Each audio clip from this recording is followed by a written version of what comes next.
Hola chicos, ¿cómo están? Buenos días, bienvenidos a la sesión número 12 del curso Habilidad Verbal, herramientas para la comprensión lectora 2. Vamos a ver el día de hoy organizadores visuales específicamente y comenzamos entonces así. Respecto a los organizadores visuales, son herramientas de comprensión textual. Existen organizadores que nos permiten jerarquizar los conceptos más importantes acerca de un tema. Además, están los esquemas que nos permiten organizar las ideas más importantes sobre un tema. Se debe recordar que estos elementos son complementarios a las otras técnicas vistas anteriormente: subrayado, sumillado y resumen. Efectivamente, estos organizadores visuales nos van a servir, entre otras cosas, para poder jerarquizar, para poder tener la información de una manera más didáctica, ¿no? Más visual, y por tanto nos va a servir mucho para estos procesos de repaso, ¿no? De nuestros para procesos de repaso, por ejemplo, para nuestros exámenes.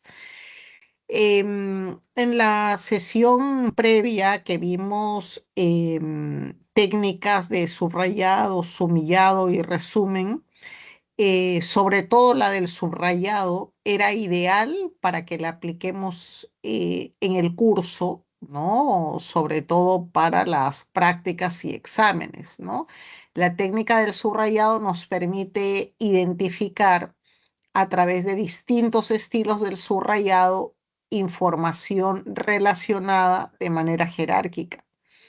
Sin embargo, para aspectos de estudio, ¿no? Sobre todo de asignaturas, de cursos que son bastante complejos o densos en información, eh, nos sirve que conforme vayamos estudiando el curso, vayamos haciendo resúmenes, ¿no? Tal como lo vimos también en la sesión pasada, es decir, por cada párrafo hacer un sumillado y luego un sumillado general. Pero en otros casos también va a ser muy importante que apliquemos estos esquemas, estos organizadores visuales, ¿no? Repito, para procesos de estudio, porque vamos a encontrar en la elaboración de los organizadores visuales una forma rápida de identificar la información más importante, vincularla y jerarquizarla. Y si nosotros hacemos eso paulatinamente, conforme va avanzando un curso, por ejemplo, el curso de historia u otro donde tengan información, ¿no? Amplia, entonces eso nos va a permitir que poco a poco vayamos teniendo una información, digamos, más próxima y más amigable, sobre todo a la hora de repasar, a la hora de estudiar. Si nosotros vamos avanzando los organizadores visuales, poco a poco en el desarrollo, sobre todo de cursos de mucha información, esto nos va a permitir que a la hora de repasar, ese posicionamiento de la información más importante sea factible. Cuando nosotros hablamos entonces de los organizadores visuales, nos sirven para dos cosas que los tenemos en los dos, en el punto 2 y el punto 3 que tienen en la diapositiva. Primero, jerarquizar conceptos, es decir, vamos a partir de lo más importante, por ejemplo, ¿no? El tema central, la idea principal, las ideas secundarias, ¿no? Un organizador nos sirve para, de alguna manera, desarrollar, ¿no? Esa jerarquización de información, y a su vez también para organizar las ideas, es decir, darle un orden lógico, secuencial, y vincular también las ideas entre sí de una manera más próxima, ¿no? Y más didáctica. Ahora, dentro de los organizadores visuales tenemos el mapa conceptual. Son diagramas jerárquicos que reflejan organización conceptual acerca de un tema. Sus elementos son los siguientes: conceptos, proposiciones y palabras claves. El mapa conceptual efectivamente nos sirve para una organización de conceptos respecto a algo, pero siempre esta organización de conceptos va de lo general a lo más específico, de tal manera que ayuda también a ir dando la información, ¿no? Repito, de manera puntual, de manera específica, pero reparando en cada uno de estos elementos que se van identificando, sus conceptos, sus características propias, que como ven en la imagen, bueno, se van desarrollando, ¿no? Hacia abajo en todas las posibilidades de flechas y subdivisiones que correspondan, ¿no? Entonces, el mapa conceptual es uno de los organizadores visuales que van a servir muchísimo para estos procesos de preparación para el estudio. Repito, fundamentalmente para asignaturas, para contenidos, digamos, amplios en información. Tenemos también, por otro lado, otro organizador visual que se le denomina el esquema. Un esquema manifiesta las ideas más importantes de un tema, idea principal e ideas secundarias. Existen diversos tipos de esquemas, entre los cuales destacan los esquemas de llaves, flechas y cajas. Efectivamente, estos esquemas nos permiten trabajar de alguna manera, ya sea horizontal o sea verticalmente, para ir desarrollando las ideas claves que nos va proponiendo el tema. Lo importante de estos esquemas, ¿no? Que no son otra cosa que cuadros sinópticos, que son llaves, nos permiten determinar de manera pues más puntual, más precisa, las divisiones, las organizaciones internas de un tema. Por ejemplo, información de idea principal a ideas secundarias. Es posible que nosotros desarrollemos, como vemos en la imagen, un esquema, ¿no? De índole vertical, ¿no? Parte del tema general hacia el lado izquierdo, se va desarrollando en ideas principales hacia la derecha, y cada una de estas ideas principales, ¿no? Abre su llave hacia el lado derecho también para desarrollar ideas secundarias. Esto que está trabajado acá de manera vertical, ¿no? También puede trabajarse de manera horizontal, ¿no? Es decir, esa primera palabra que aparece a la izquierda, ¿no? Al inicio, esa primera clasificación la vamos a poder de repente poner en la parte superior, y hacia abajo también podemos trabajarlo, ¿no? Eso va a depender de qué nos conviene ya en función de repente de la hoja o del espacio que tenemos para el desarrollo. Entonces el esquema nos sirve como un proceso también para diferenciar ideas principales de ideas secundarias. Acá tenemos otros ejemplos de mapa conceptual, ¿no? Ya un poco más trabajados, ¿no? Con cuadrantes, con fondos, con colores.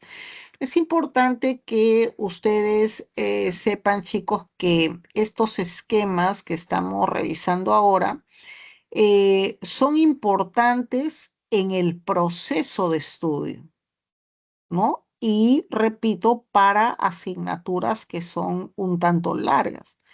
Para el curso en específico de habilidad verbal, para los textos que tenemos que resolver en el tiempo que tenemos que resolverlo, tanto en la práctica como en los exámenes, esto de una u otra forma no nos ayuda mucho, ¿no?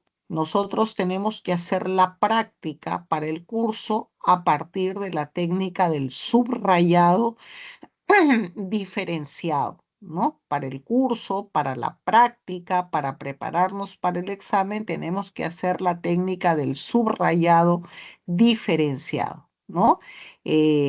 Cada uno de nosotros sabemos que podemos ir ya de manera particular haciendo subrayados diferenciados, ¿no? Un subrayado de línea, otro subrayado de repente en zigzag, otro subrayado de repente poniendo círculos y a elementos comunes o relacionados, ¿no? De tal manera que cuando tengamos una pregunta, ya tenemos diferenciada la información que es parecida. Esto que estamos viendo acá de los ejemplos de mapas conceptuales, esquemas, nos sirve en el proceso de estudio para otros cursos, ¿no? Como les decía, especialmente de cursos que tienen un contenido amplio de información. Entonces, comenzamos la primera clase y vamos haciendo nosotros nuestro esquema, vamos haciendo nuestro mapa conceptual. Tenemos lecturas complementarias, lo vamos haciendo en un cuaderno, de tal manera que va a ser diferente estudiar o repasar de un texto puro a tenerlo como lo están viendo en la diapositiva, de un esquema que es mucho más didáctico, más práctico. Nos va a servir con una repasada simple. Imagínense, nos vamos a la siguiente clase, una repasada simple de lo anterior. Tenemos la información muy didáctica. Entonces, esto es más que todo para un proceso de estudio, ¿no? Que debe comenzar pues desde el inicio, ¿no? Para poder ir organizando los temas. Acá tenemos otros ejemplos de esquema, como ustedes ven, acá ya con colores diferenciados, de repente con negrita, que lo podemos ir haciendo en nuestro cuaderno con tiempo. La idea acá es clase hecha, clase procesada en un esquema, ¿no? Para que salga ordenado, para tener el tiempo y así sucesivamente. A la hora de estudio, ¿no? Al momento de prepararnos ya para el examen, inclusive no prepararnos para el examen, sino que ya esto sería un repaso diario, ¿no? Nos va a ayudar a vincular todo lo avanzado, ¿no? E ir comprendiendo mejor o estar más aptos para las nuevas clases.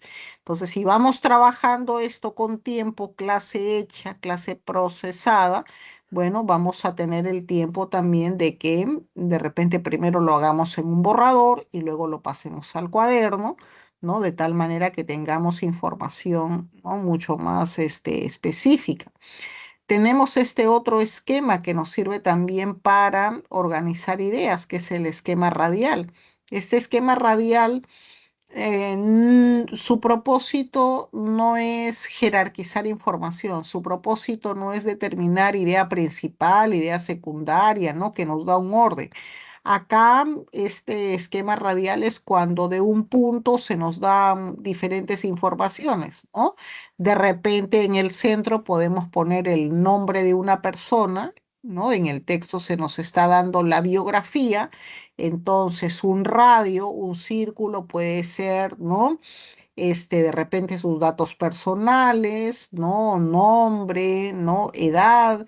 En el otro, de repente, lugares donde estudió, en el colegio, la secundaria, la universidad.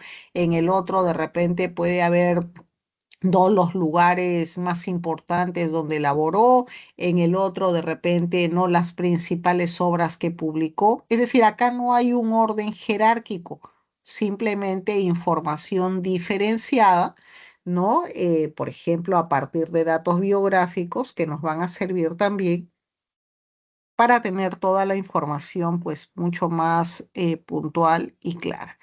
Entonces, es importante que tengan en cuenta estos organizadores visuales para sus procesos, en este caso de estudio, porque nos sirven para tener la información más didáctica y acercarnos a un examen también más exitoso. Vamos a ver a continuación la separata. Un momento, por favor.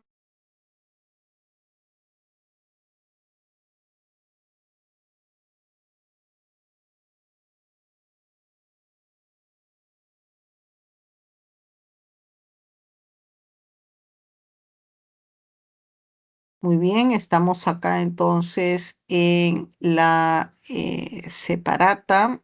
Em, en esta separata vamos a ir viendo el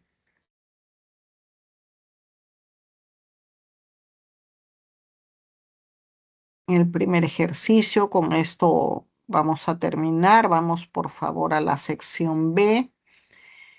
Tenemos el texto uno, donde vamos a tener los textos dialécticos. Vamos, por favor, leyendo cada uno de estos textos y resolviendo. Adelante, chicos.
Muy bien, vamos viendo el desarrollo de este texto. La primera pregunta nos dice,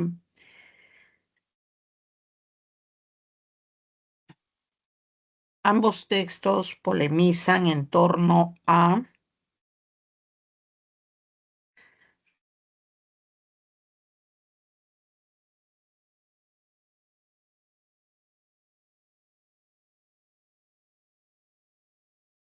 E.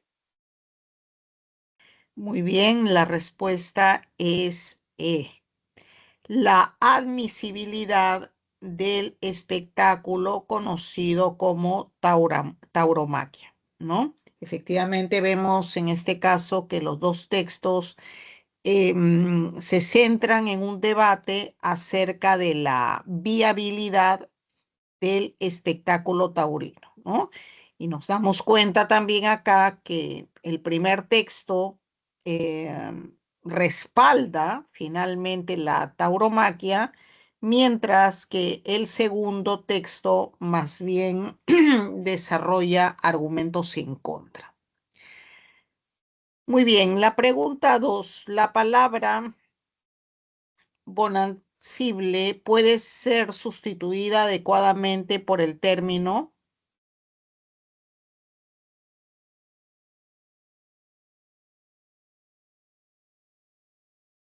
D. Muy bien, de dado, sosegada. Es decir, una bonancible vida vegetativa es el contexto de la lectura, ¿no? Es decir, una vida apacible, ¿no? Una vida llena de tranquilidad, una vida pues sosegada, ¿no? Una vida con sosiego. Por eso tenemos alternativa de dado. En la pregunta número 3 nos dice, del texto A se infiere que el escritor Ernest Hemingway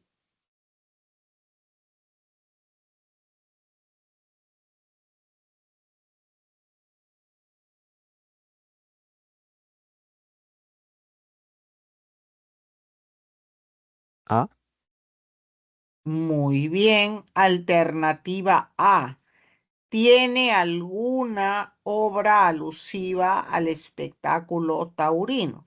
Efectivamente, y es que el texto afirma que sin las corridas, una muy significativa parte de la obra, justamente de García Lorca, Hemingway, Goya y Picasso, quedaría bastante empobrecida, ¿no? Por lo tanto, se infiere que efectivamente tendríamos alternativa A. Muy bien, pregunta número 4. Del texto B se infiere que Sabater y Vargas Llosa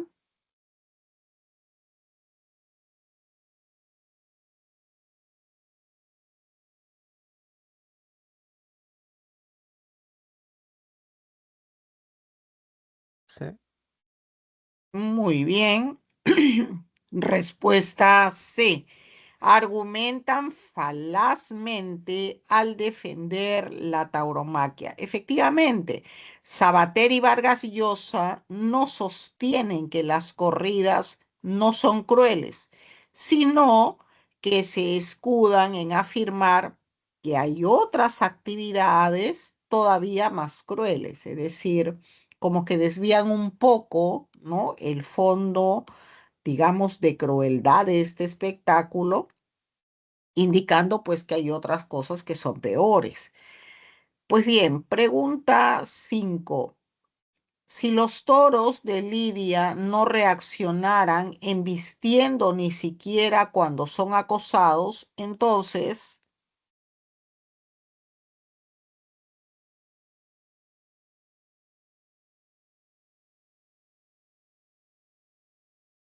B. muy bien, alternativa B de bueno. Entonces, los defensores del espectáculo taurino tendrían todavía menos argumentos. Efectivamente, y es que los defensores de la lidia piensan que los toros son formidables máquinas de matar, ¿no? Y se refieren, pues, o tienen en cuenta que estas embestidas lo que buscan es masacrar, ¿no? A todo elemento viviente que se les acerque. Por eso tenemos muy bien como respuesta alternativa B de bueno. Muy bien, vamos entonces al siguiente texto, texto número 2. En este texto número 2 tenemos 7 preguntas. Vamos por favor leyendo y resolviendo. Adelante, chicos.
Muy bien, vamos a ver la primera pregunta. Nos dice, la palabra sistemáticamente implica,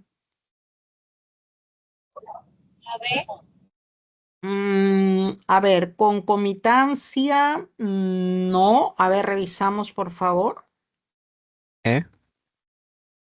Enano, concurrencia, no. Revisamos, por favor.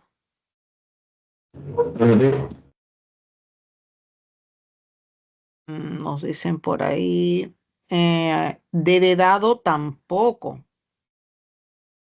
La C.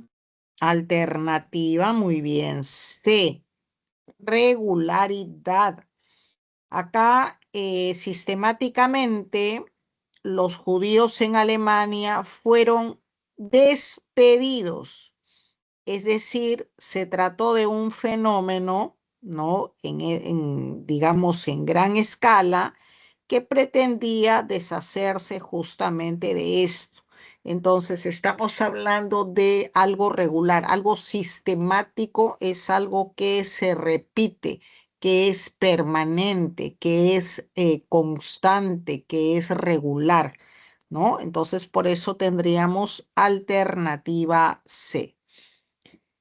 En la pregunta 2, entre los hallazgos químicos de Ang y la perspicacia física de Mater, ¿existe una relación de?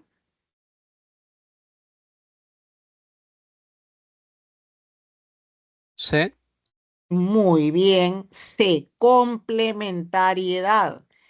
Y es que tanto los hallazgos químicos de Otto Hahn como esta perspicacia no física de Mater son factores decisivos para la explicación del fenómeno. Muy bien, pregunta 3. Principalmente el autor busca destacar.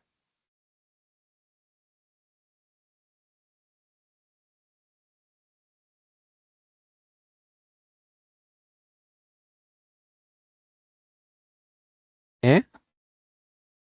Enano, a ver, revisamos por favor. O D. La D. D de dado, muy bien.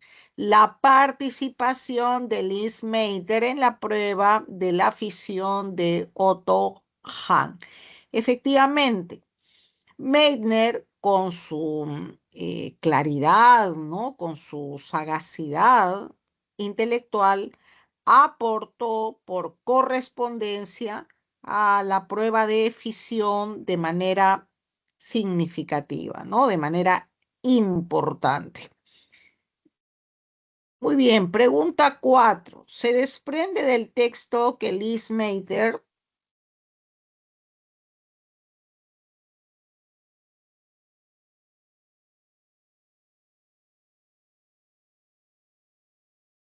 B. ve de bueno. A ver, revisamos.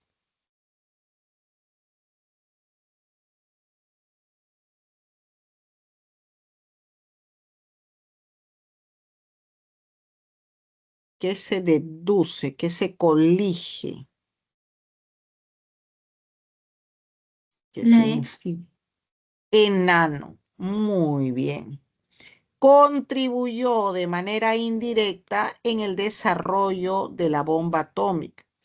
Y es que al hacer sus investigaciones, a Meitner le llamó la atención la existencia de una reacción en cadena y su enorme potencial explosivo, ¿no?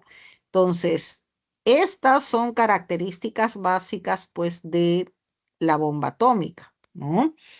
Por eso podemos inferir alternativa E. Pregunta 5. Se infiere que Meitner emigró con 10 marcos en el monedero debido a que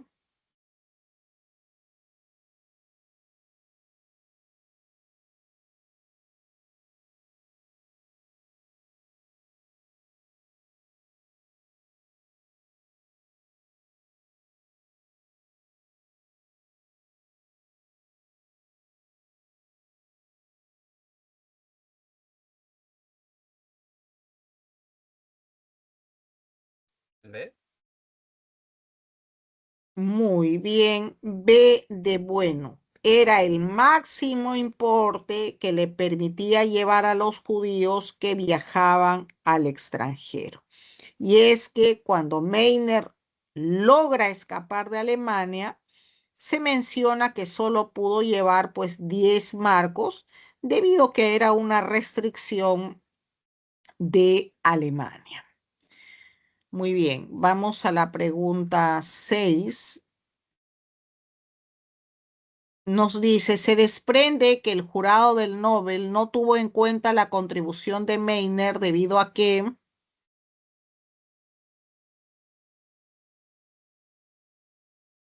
A. muy bien, A. Hahn omitió en sus trabajos el aporte de Lis, ¿no? Efectivamente. Y es que Hahn argumentó que luego de la salida de Meiner de Alemania ya no tuvo contacto finalmente con ella, ¿no? Por eso se desprende alternativa A. Pregunta 7. Si Meiner no hubiera aplicado la fórmula de Einstein, entonces, A. muy bien, A. No habría advertido el enorme potencial de energía del uranio. Y es que ahí en el texto se menciona que Meiner advirtió que esa escisión, esa división de un solo gramo de uranio podría liberar pues una energía equivalente a 2,5 toneladas de carbón. Por eso tenemos respuesta A. Ok, muy bien, bastante bien. Vamos a continuación entonces, chicos, al siguiente texto, texto 3. Adelante.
Muy bien, pregunta uno. La idea principal del texto asevera que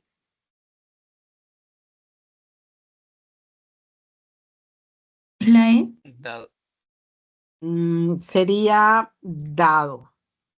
El humanismo es una ideología caracterizada por su laicismo, efectivamente.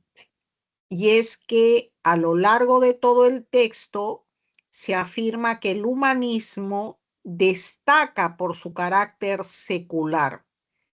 Y esto finalmente se ve expresado en sus distintas manifestaciones, ¿no?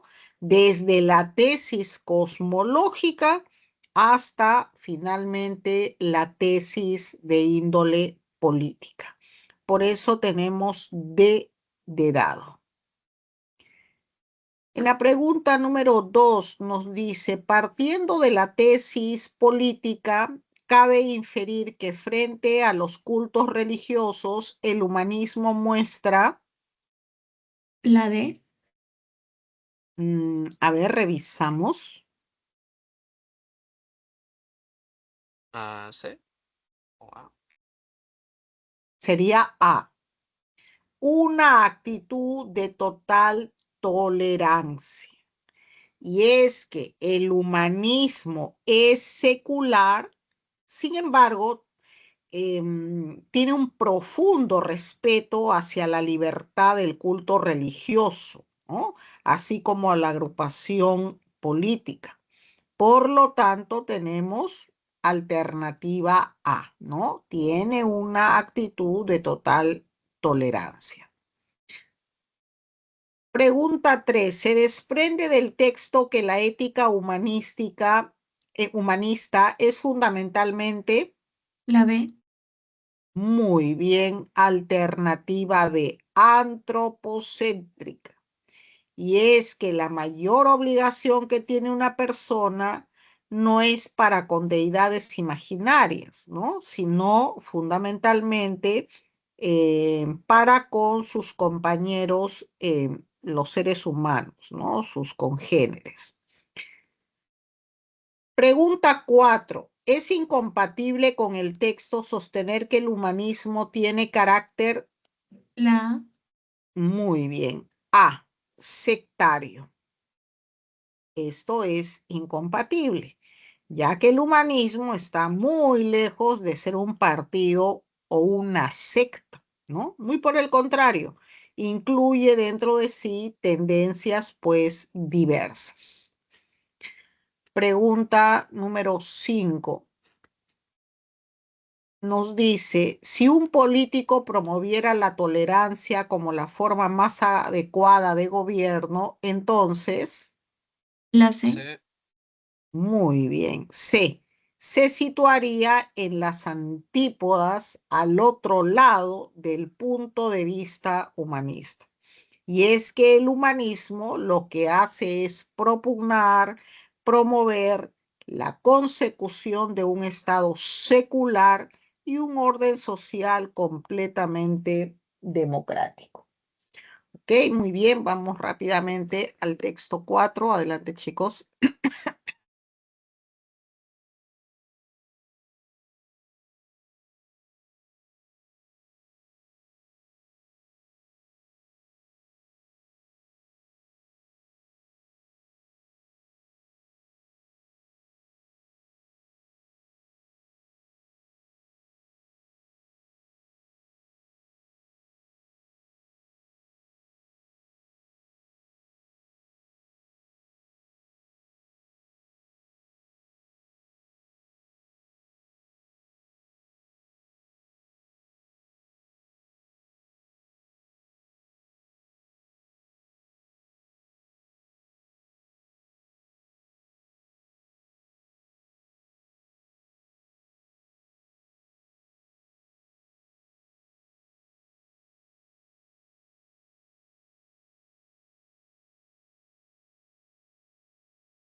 Pregunta 1. El verbo cartografiar puede ser reemplazado por...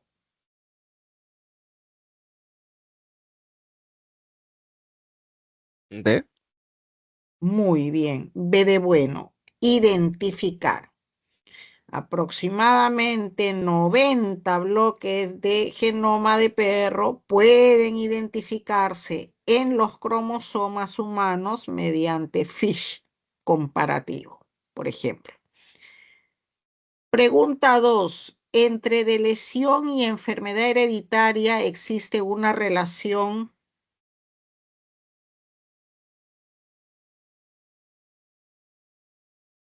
E. Muy bien. Causal. Al menos el 60% de las enfermedades hereditarias, los perros, tienen una génesis o causa molecular parecida a la de los humanos. Por eso tenemos alternativa E. Pregunta 3. Se infiere que un perro que no tiene pedigrí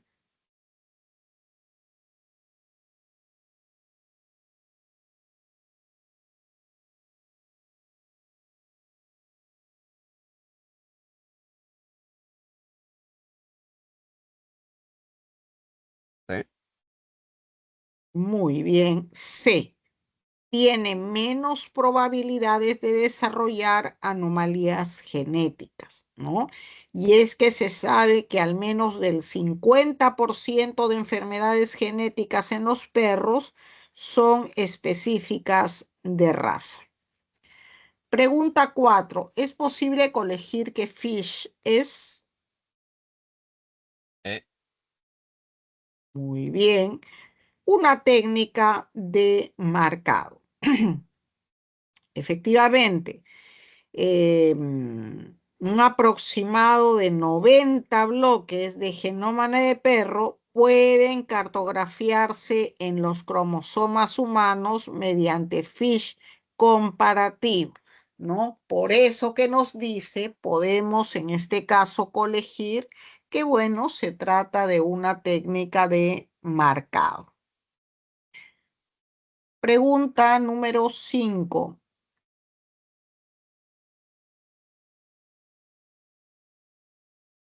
Se desprende que el estudio del genoma de perro sería más promisorio para un paciente. A. Muy bien, tendríamos alternativa A, con síndrome de Down. Muy bien. Y es que el genoma de perro es un modelo para estudiar enfermedades genéticas humanas, ¿no? Entonces, de las enfermedades que figuran entre las alternativas, bueno, solo el síndrome de Down es de naturaleza genética. Por lo tanto, la respuesta para esta pregunta 5 es efectivamente alternativa A. Vamos, por favor, a la sección C, al passage que viene. Por favor, tomen nota de las claves para el texto en inglés. Pregunta 1, casa. Pregunta 2, avión.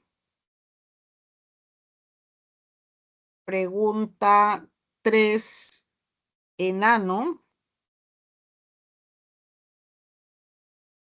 Pregunta 4, dado. Y finalmente, pregunta 5, alternativa B de bueno. Muy bien, chicos, de esta manera cerramos. Les agradezco a todos su atención. Nos estamos encontrando en la siguiente clase. Gracias.